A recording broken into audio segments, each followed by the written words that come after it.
Hello, everyone. Thank you for your patience, and welcome to the webinar titled 10 Things to Consider When Building a CTMS Business Case, presented by Perficient's Param Singh, Director of Clinical Trial Management Solutions. I'm Eugene Safanoff, the Marketing Manager for Perficient's Life Sciences practice, and before I turn it over to Param, I'd like to go over some housekeeping items. During the presentation, all participants will be in listen-only mode. However, you may submit questions to the speaker at any time today by typing them in the chat feature located on the left side of your screen. Please make sure you state your questions clearly and keep in mind other webinar participants will not see your questions or comments. Nonetheless, your questions to the speaker will be addressed as time allows towards the end of the presentation. If you still have unanswered questions after the webinar or would like to request information about our services, feel free to use the contact information on the various slides throughout the presentation. You can also fill out the contact form on the Life Sciences portion of the Perficient's website. Please note that today's webinar is being recorded and will be sent to you within several days. A link to the PDF version of the presentation will also be included. This concludes our housekeeping items. I would now like to turn the call over to Param Singh. Thank you, Eugene. Hello, everyone. I'd like to welcome you to Perficient Life Sciences' first official CTMS webinar since the acquisition of BioPharm by Perficient. For those of you that have seen some of our webinars before, you know that we've been doing these for quite some time now, but this is our first CTMS webinar since the acquisition, so we're really excited to continue the tradition of these educational webinars. And today, we're going to discuss the top 10 considerations when building a business case for a CTMS. So this webinar is designed to be a good way to explore the various benefits that can build a solid business case for investing in a CTMS. Our CTMS practice is decades of experience with CTMS implementations for organizations of all sizes. So over the years, our clients have told us the ways in which having a CTMS have benefited them. And in the next hour or so, we're going to pass on the top 10 benefits onto you. As a reminder and a note, near the end of the webinar, we're going to perform a live demonstration of two of the most popular CTMS functions that will be voted on by you during the webinar. These may or may not be features that we discuss during the top 10, but just functionality that interests you most in the CTMS.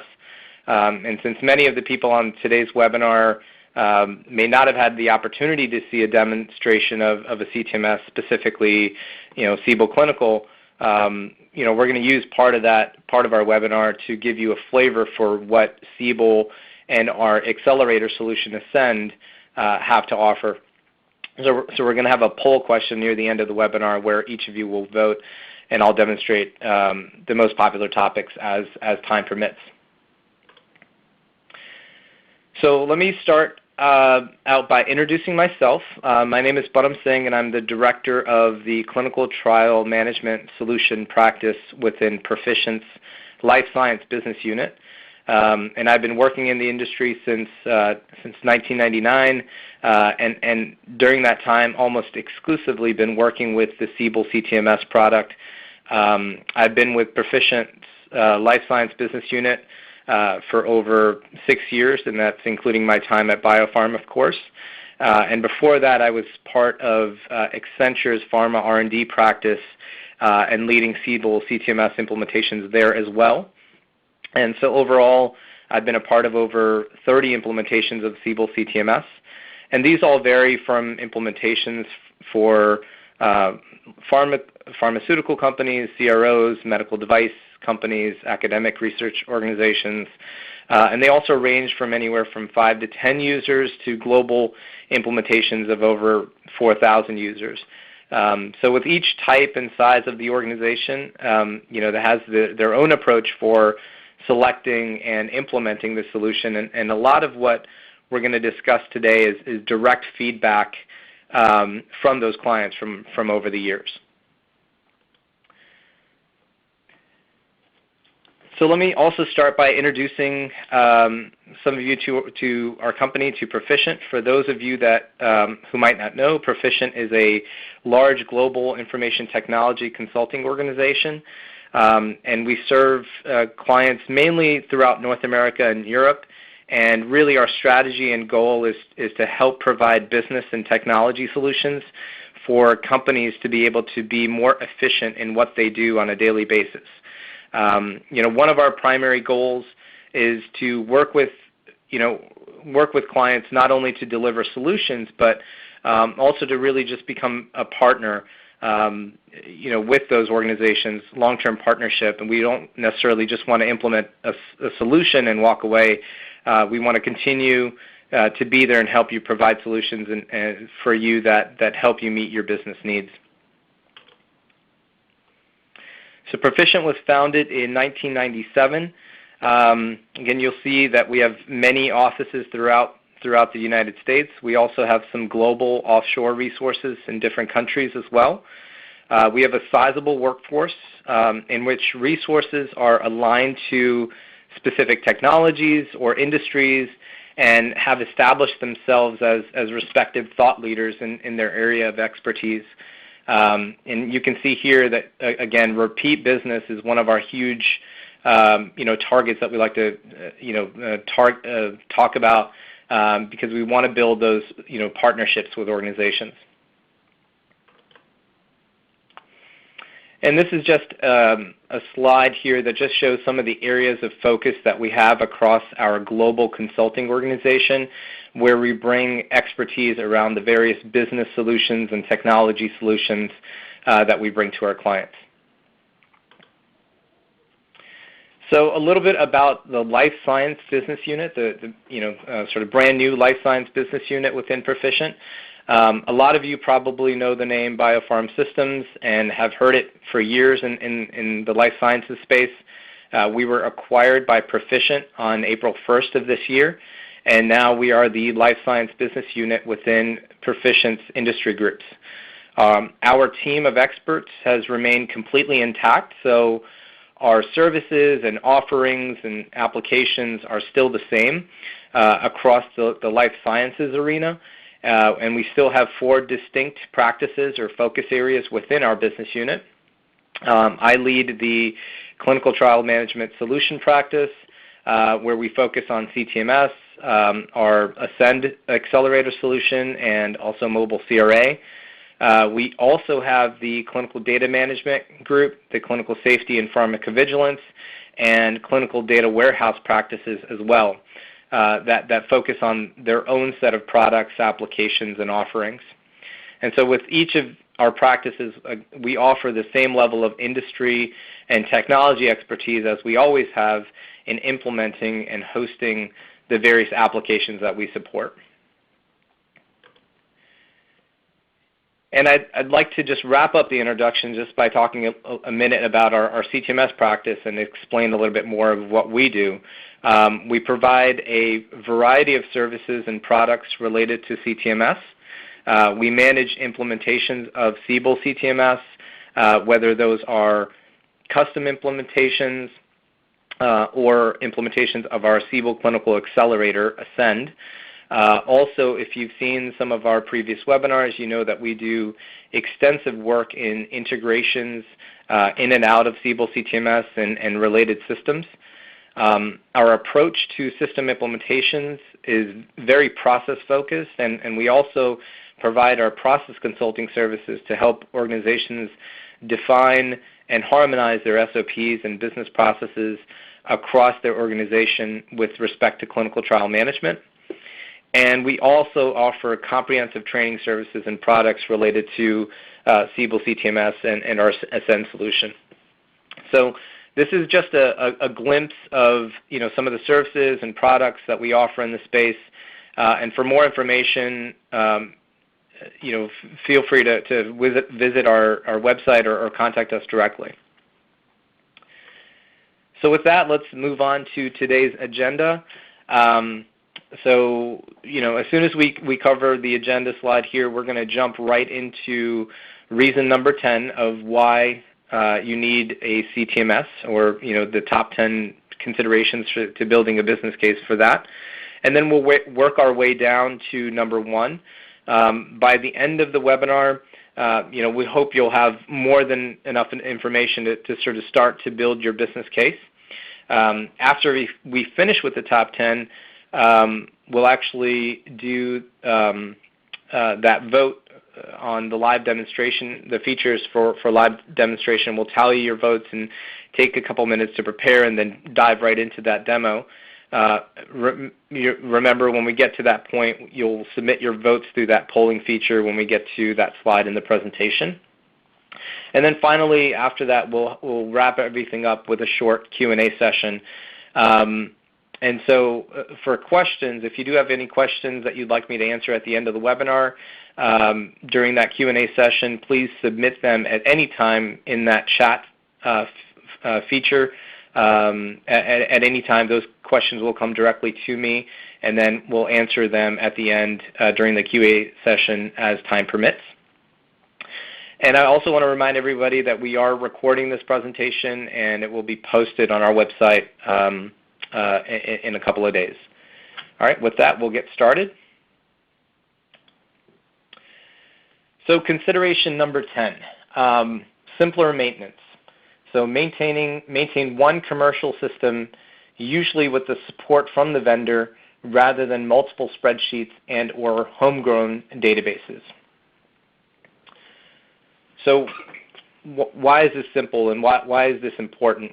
Well, it's one system to maintain, so it minimizes duplicate data entry and chances for errors across multiple disparate systems and spreadsheets. Also, there's no confusion about where the data is stored. And with spreadsheets, we're all familiar with making edits and having multiple copies and versions and sending them via email, and we know how challenging that can be. So for a commercial system, from a maintenance perspective, there's also no need to keep that expertise in-house.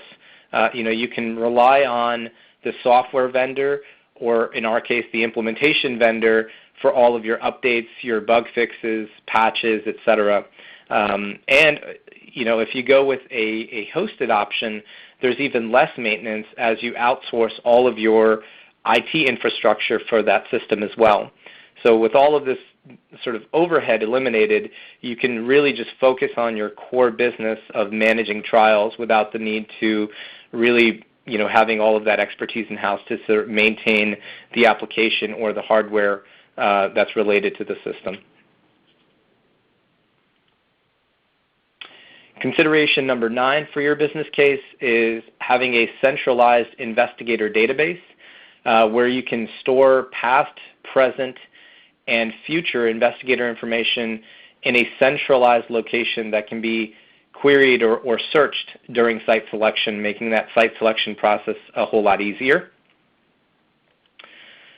So why is a central repository of investigators important? Well, here you have a centralized master set of investigator information that is only in the database once, and that is referenced by associations through the system for various study sites and various studies.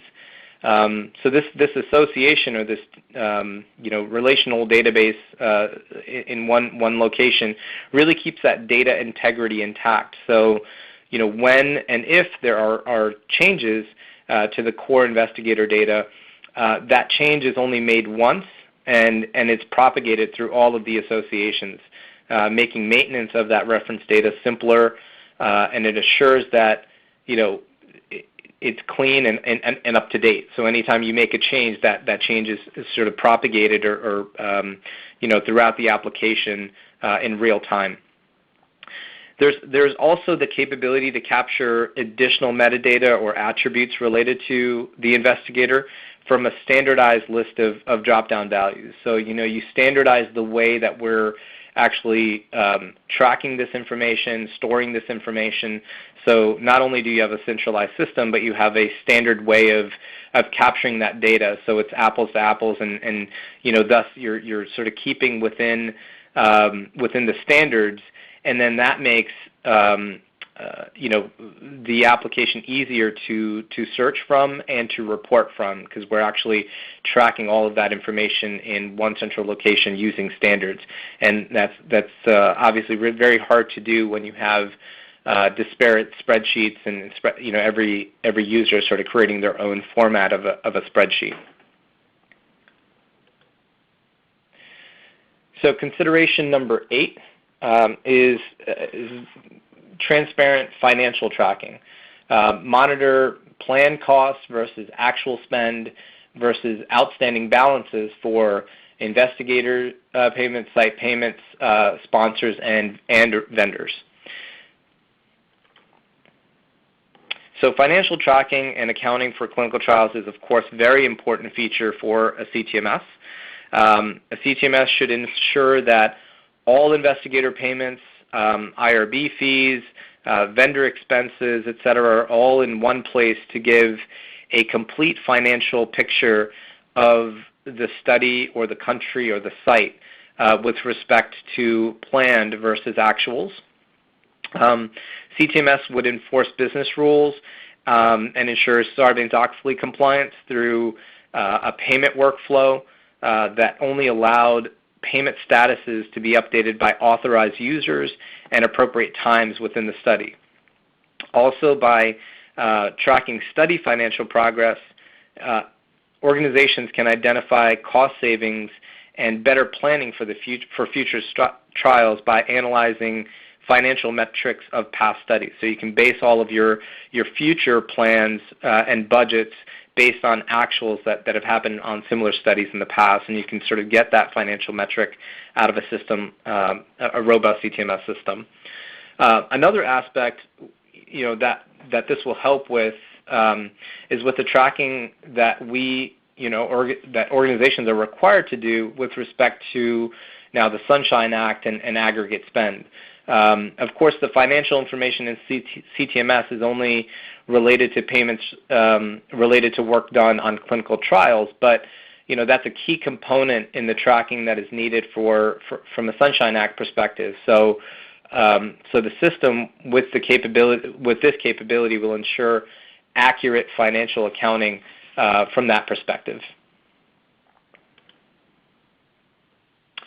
Consideration number 7 is a streamlined document tracking.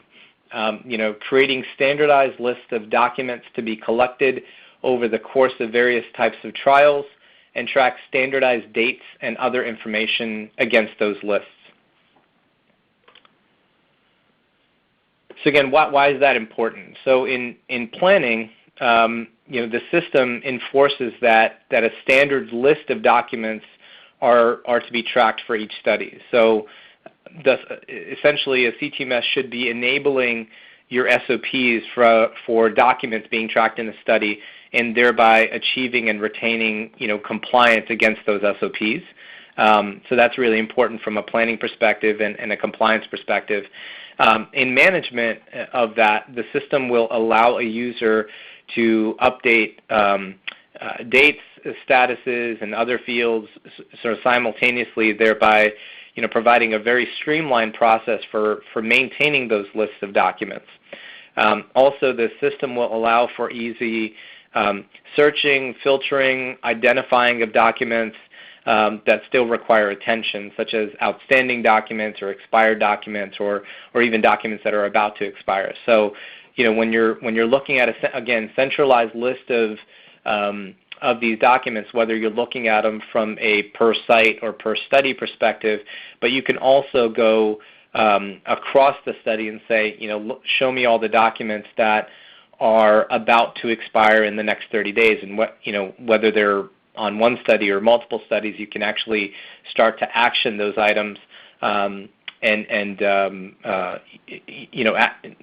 assign those actions to users, so that we're looking at expiring documents or anything that requires attention across the organization. Consideration number 6 is increased recruitment visibility. The ability to track subject enrollment across studies and clinical programs against their planned targets. So why is that important? So, obviously recruiting is a huge metric when we look at high-performing sites and investigators. So with this information consolidated in a centralized location, we can really start to identify high-performing versus low-performing investigators with respect to recruitment. We can also learn which sites are experiencing the greatest number of screen failures, for example, or early terminations, and look objectively as to why those are occurring and what decisions or changes we need to make as a result.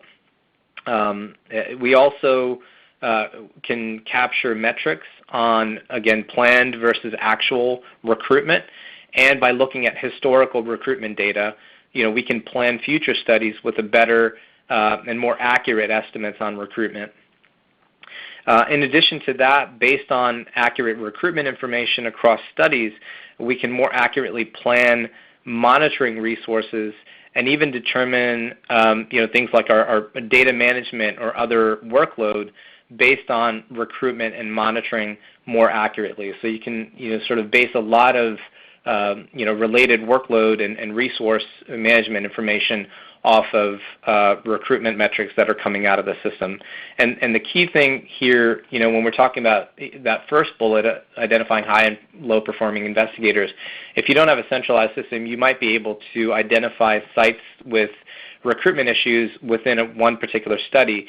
But a centralized CTMS gives you visibility over a particular site across multiple studies. So if we're continuing to have recruitment issues or high number of screen failures for one particular site across studies, we can sort of see that trend. We can identify that those are sites that we have issues with across studies, and it's not related to necessarily inclusion-exclusion criteria, but something related to how the site is conducting that.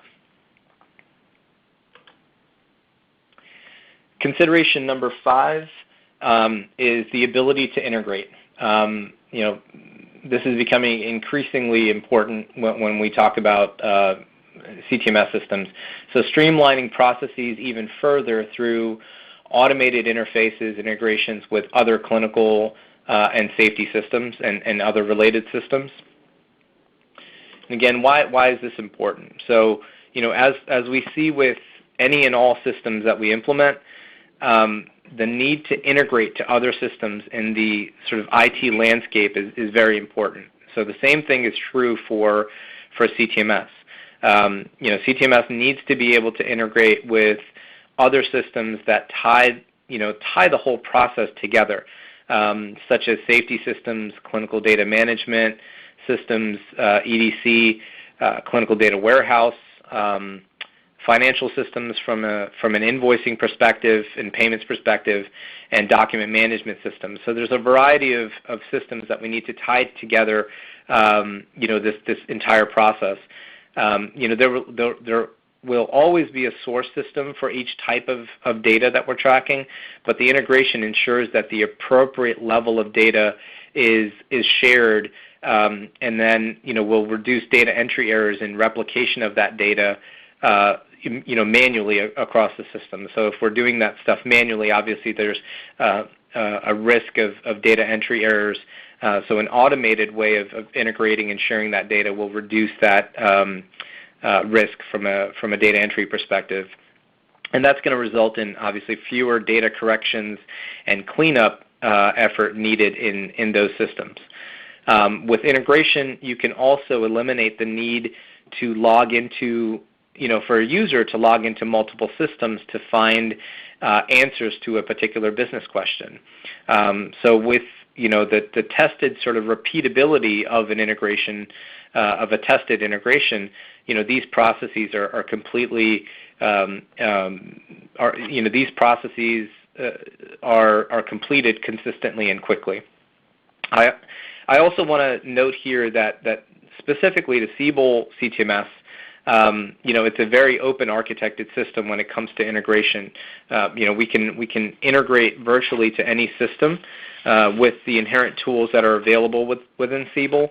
And there's plenty to leverage from our past integrations to the variety of systems that I mentioned earlier, and including our most recent high priority request has been integration to CRO vendor CTMS systems.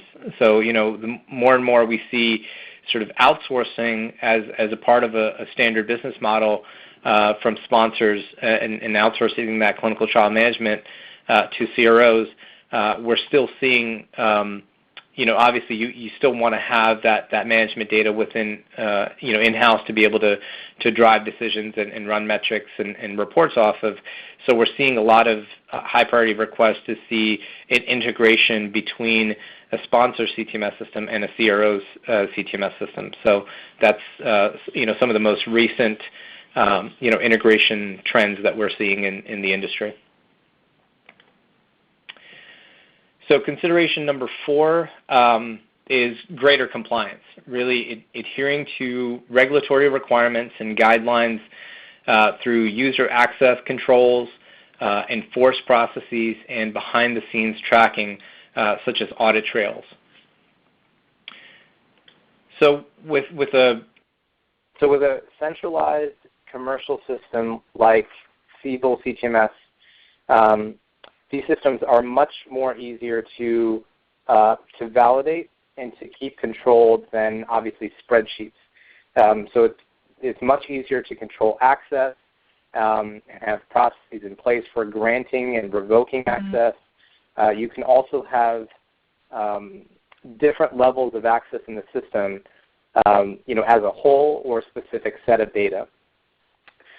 Since the system will enable or support a specific process, there's going to be fewer deviations from that process.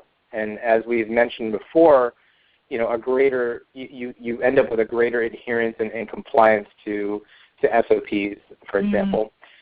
We also have greater data integrity and minimal data duplication, and all of these things combined will lead to smoother audits, both internal and external. Now we're coming up to our top 3. So consideration number 3 is robust reporting. Answer questions quickly and easily with ad hoc and canned reports that query one centralized database.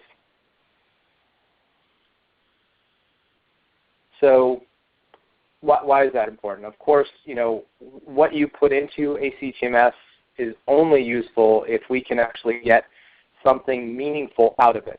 And that's why reporting is important. A CTMS will store historical and current data, so you can do trend reports to compare older data with newer data to see the progress and growth of your organization in various areas. You're storing all of your clinical trial data from subject recruitment to vendor payments to investigator information. The system should be able to provide high-level and detailed reporting capabilities and provide access to real-time data. So this is, we're looking at no more outdated reports, since we're looking at, again, a centralized location to be able to pull your data out of, rather than, again, relying on potentially outdated spreadsheets and things like that. Consideration number 2, this one really goes along with number 3 around reporting, and that is, informed decision making.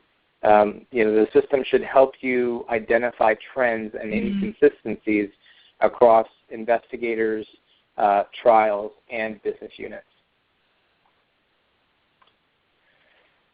So, again, the basis of all your decisions should be your experience and your information on your past and current progress as an organization. And that's going to come from real-time comprehensive data. You can identify strengths and weaknesses in your investigators and sites, vendors, and even your internal resources. So through that analysis, you can identify areas of risk and put in put it put a process in place to reduce and eliminate that risk.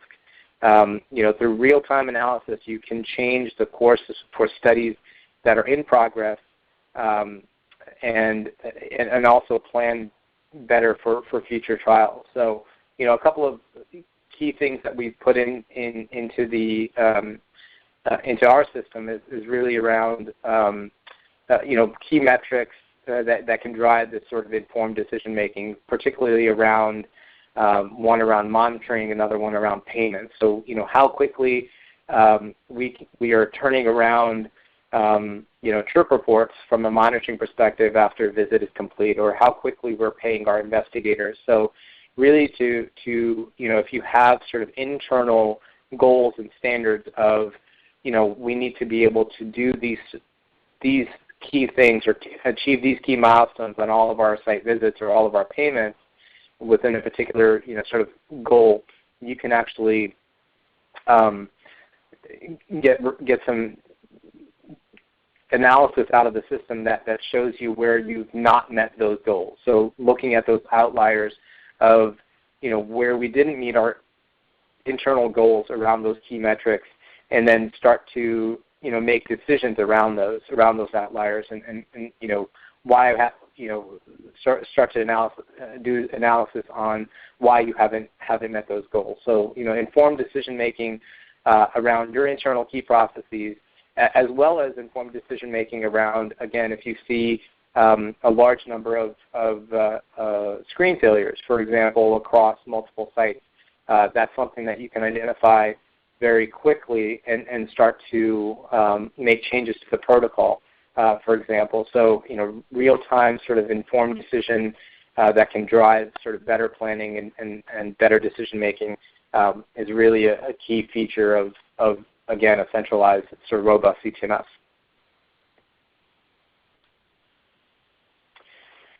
And the number one sort of consideration or reason, from a CTMS benefits perspective is really around scalable growth. You should be able to increase the number and size of your trials your organization manages with fewer additional resources. A robust CTMS should allow the capability to scale up with minimal overhead. And we see, obviously we see a lot of growth both organically and through acquisitions, in our industry.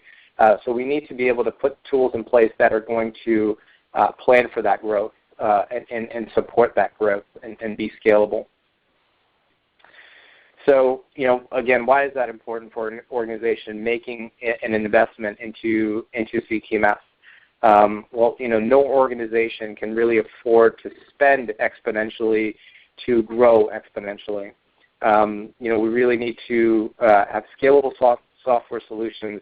Those are going to be the answer. You can't expect to build a solution that only addresses today's needs and expect to use it as you grow.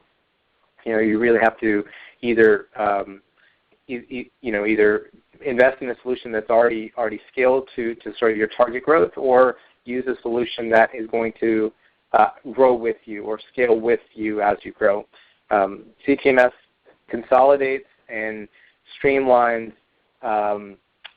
subject tracking, investigator payments, document tracking, financial tracking, site monitoring, and allowing you to manage more trials and larger trials with less. So that's really going to be your key, one of your key decision points when you're looking at the variety of CTMS solutions that are out there, and investing in something that is going to grow with you and scale with you, rather than just addressing the current needs within your organization.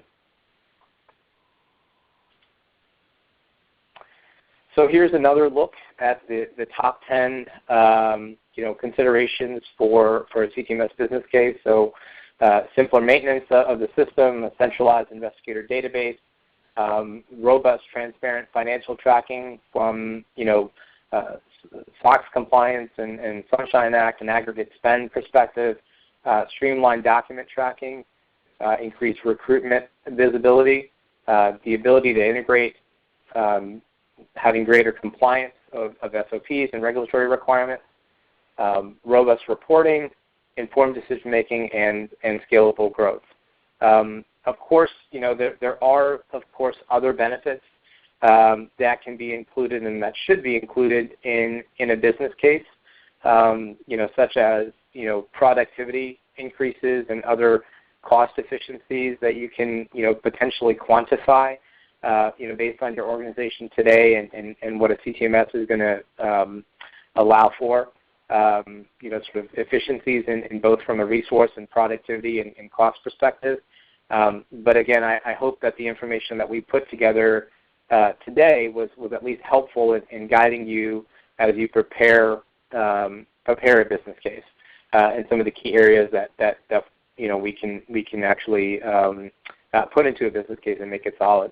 But for a more detailed, sort of collaborative look at your company's specific business case and some of the efficiencies and benefits that you can gain from a CTMS, you can, again, certainly reach out to us to assist in a more specific capacity. But again, I hope that the information that we presented today was helpful. So now we're going to move on to cast your vote. So again, we added this today because many of the folks on our webinars have not had the opportunity to see Siebel CTMS or our accelerator solution, Ascend. So we're going to take a moment to ask everyone on the call, which features, and you can select more than one, but which features you would like to see live in the system today. So there's a list of topics or features that we've come up with for today. Again, today is designed just to give you a flavor for what Siebel and Ascend have to offer. But if you would like a detailed demo, you can request one from our website. So let's just take a minute to cast our votes, and then once we get the results, as time permits, I'll demonstrate the top picked items in a live demonstration of our system. So just give everyone a minute to vote here.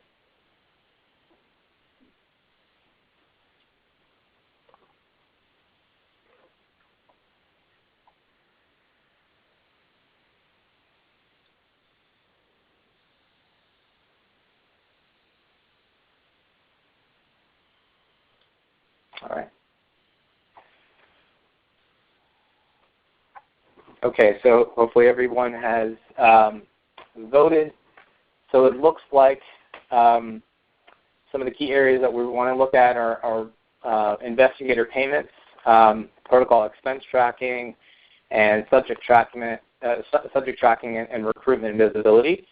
So looks like the financial aspect is very important. So we'll do that. We'll take a look at investigator payments, protocol expenses, and as time permits, we'll look at subject tracking and recruitment visibility as well. And we still want to,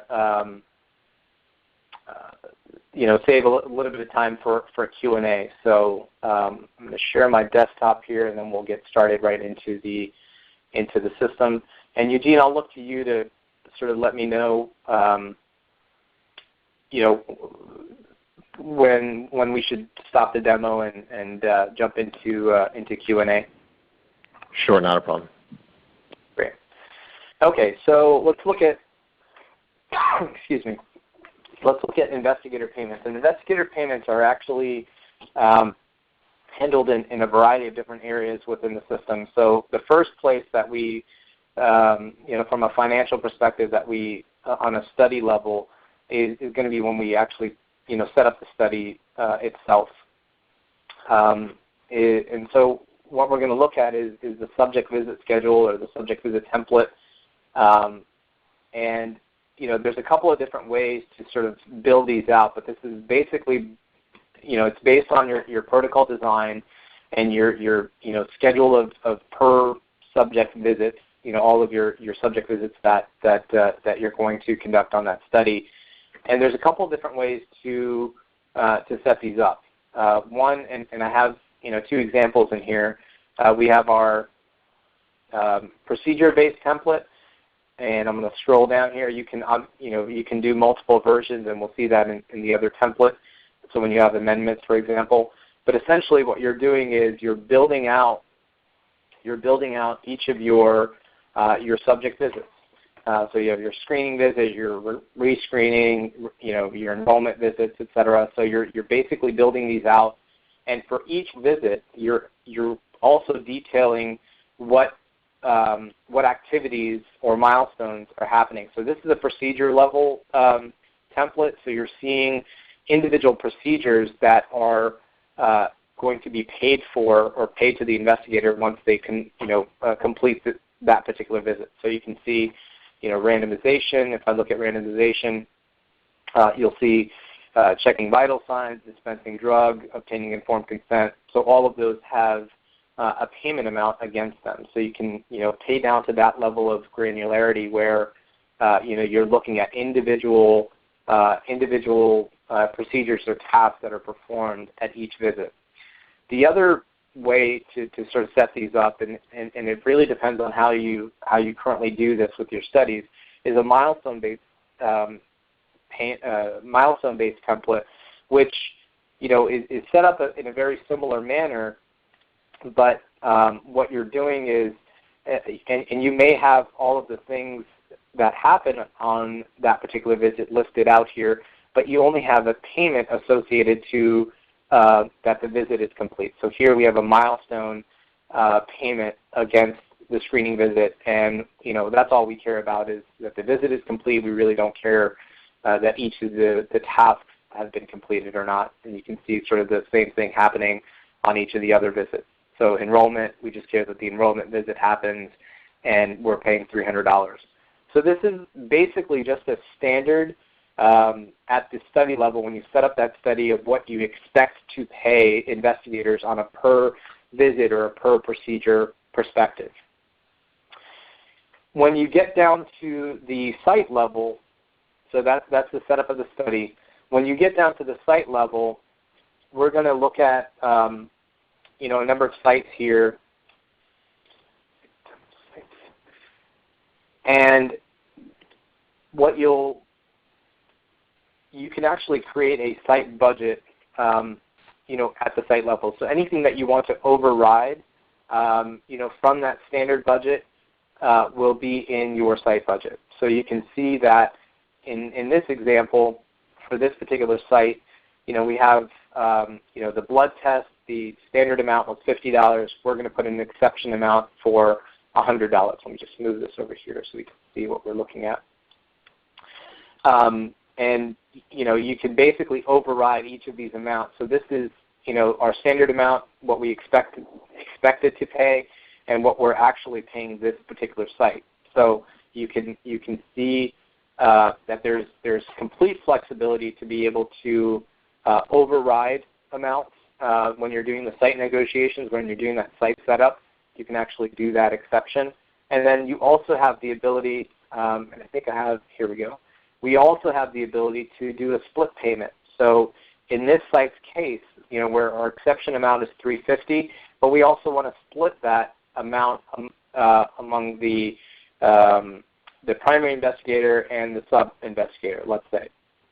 So we do want to do an 80-20 split, and so the system will take our exception amount and actually put in specific amounts based on our split percentages. So with an investigator payments perspective, you have the full flexibility, full capability of the system sort of calculating all of your split payments as well. And again, you do all of this during site setup.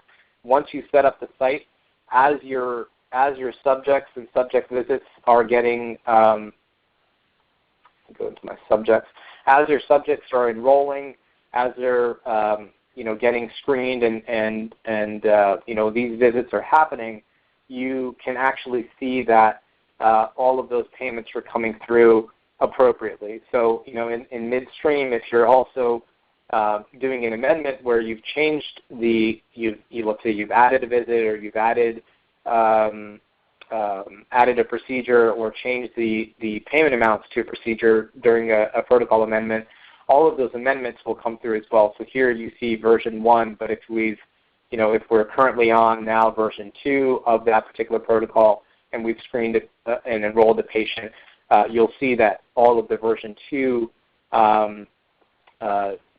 visits and procedures are being applied, and the right amounts are going to be applied against that particular subject visit that's been completed. So as we're completing these things, what the system is also doing is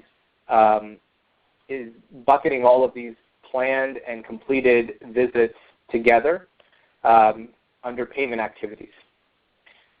So again, a lot of this is happening automatically from the system's perspective. So as subjects and subject visits are being completed, anything that with a payment associated to it is getting sort of bucketed together for ready for payment essentially. So when you generate these payments, so I'm just going to complete a couple of these and show you just to keep the math easier. We'll just do a couple of these visits here. We also have this concept of withholding percentages. So if you're withholding a percentage of each individual payment that we're generating, the system allows for that as well. And again, you're going to put that in during site setup. So once the site is set up, all of the rest of sort of the mechanism around investigator payments are pretty automated. So I'm going to generate a payment here. What it's going to do is take away anything that's completed in these payment activities, so we don't actually pay for anything twice. So the system prevents you from paying for any activity, double paying for any activity. And if we go into our payments now, you'll see that a new payment, I'm just going to sort by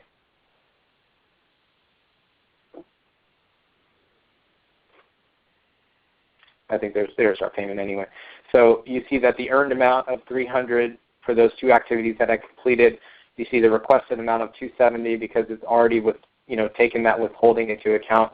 And so this is the payment workflow that's in here. So you're going to approve or reject a payment, and this is also key area where we see a financial integration to your accounts payable system.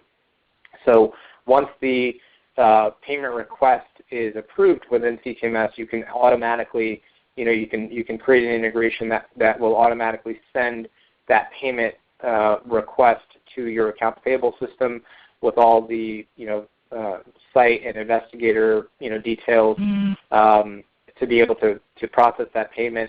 And once that payment is processed, you'll get this information potentially back from integration or manually put in the paid amount and the paid dates of that payment, and whatever, let's say if it was a check, you could put your check numbers associated to that particular payment. So you have full sort of reconciliation of your payment requests and your payments out of the system.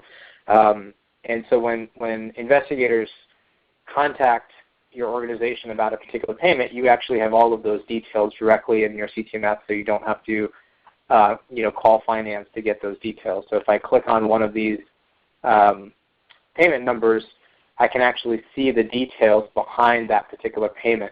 So not only do I see the high-level information about the payment that just went out, but I also see the individual activities. And again, we only completed 2 activities, but if you have hundreds of activities, if you're paying, let's say, quarterly, for example, you'll see all of those activities that you're paying that this particular check that went out was related to. So again, very robust capability around investigator payments, and you can do ad hoc payments for reimbursements or advertisements or publications as well directly to that investigator from a site perspective. So that's one aspect of financial tracking. The other thing that we've, and the system, does a really good job from a site and investigator, payments perspective. And you also see all of this information start rolling up. So you see the earn to dates, which is, all of the completed activity that's marked for payment, that's been completed. You also see paid to date, which is, the checks that have went out and how much we've paid against that particular earned amount. But the key thing that we felt was sort of missing from that full financial picture was any other expenses related to conducting this protocol. So what we've created is a new expense module that allows us to track, and this is a very simple example here, vendor expenses. Let's say your shipping vendor, we have a budgeted expense amount of $5,000. We have travel expenses. Let's say we have $40,000 expense budget, and let's say this is for Q3 of 2014, right? So we can sort of create as many different buckets of budget as we need to here. So if I wanted to create a new travel, and there's different expense types as well, but we'll do a very simple example of, let's say, you can either do, again, quarterly or you can do yearly, but let's say we're also budgeting Q4 travel expenses to be $50,000. And so we basically put those budgets in as we get them, and then as we incur expenses associated to that budget, so I have my Q4 travel budget highlighted. If I create a new item here, so this is all your invoiceables essentially that are the cost of conducting this study. So let's say this was Site 101, on-site visit for Site 101. So the amount and you can go down to any level of granularity. You can track airfare and other costs, et cetera, or you can sort of bucket that in. You can also select which site. If it's a site-related expense, I can select the site, and that'll show what site this is related to, and we have comments. So if there's invoices and things like that you want to be able to track, this is how you track that. And again, you can create as many expense items as you want against that particular budget. But as you incur those expenses, you can see that the actual expense amount against that particular budget is being automatically calculated and rolling up. And so you can see your actuals versus your budget against individual buckets of budget, or at the highest level, at the protocol level, you can see that your budgeted expense amount is being calculated and totaled, and so is your actual expense amount. So again, this gives you, as an organization, enough flexibility to be able to track, any and all budgets related to the expense of conducting that trial. So even when you're talking about, if you're using a CRO vendor and you have, CRO costs of, $1 million, you can actually put in monthly invoices and the amounts related to those services as well. So this gives us a full financial picture of the study, not only investigator costs, earned to date and paid to date, but also any internal expenses that we have against shipping, printing, biostat vendors, travel expenses, etc. So it's really up to you how to track that. But this gives us now a full financial picture of the cost of conducting this particular study. So with that, I think we'll stop here and save the last few minutes here for Q&A. So Eugene, you want to moderate that for me? Sure. So we had a few questions that were submitted. In the meantime, if you do have additional questions, feel free to submit them. Let's just go to question 1. If using IVRS, EDC, or CROs for aspects of a trial, how can that information get into the CTMS? If similar information is stored into multiple systems, which one is considered the best source for use in the CTMS? Okay, so from an IVRS or EDC perspective, and even CROs, the best mechanism of getting that information into CTMS is going to be your, or most reliable is going to be an automated integration, and that's something that we've done time and time again. And I guess I think data management systems or EDC systems are the top of that list when it comes to integration. But again, we've seen more CRO integrations recently as well, just to get all of that information from a subject visit, activities perspective into CTMS. The main purpose of getting that information, from an EDC or a data management system is really to drive what we just looked at, driving that investigator payments process automatically. So not having to have duplicate data entry, from logs out of those systems. So the way that we do it is a standard XML, approach. And the reason that works well, obviously Siebel has these tools inherent, from an integration perspective. But the reason that works well is these are reusable integrations. And what I mean by that is today, if you have one EDC solution or two EDC solutions, and in the future you're going to have more, we can actually build one integration, one validated integration that can accept information from multiple sources. So, if you're using IVRS, EDC, multiple EDCs, we can actually build one validated integration with the same sort of inputs where multiple sources can actually we can source that data.